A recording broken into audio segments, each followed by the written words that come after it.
পবিত্র কোরআনে কোন সূরাটি কোরআনের অন্তর হিসেবে পরিচিত? অপশন: সূরা আর রহমান, সূরা আল ইখলাস, সূরা ইয়াসিন, সূরা আল ফাতিহা। পিছন থেকে একজন বলো। তুমি দাঁড়াও।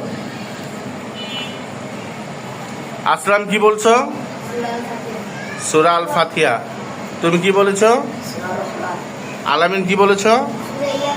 সূরা ইয়াসিন। আলামিনের উত্তরটি সঠিক হয়েছে।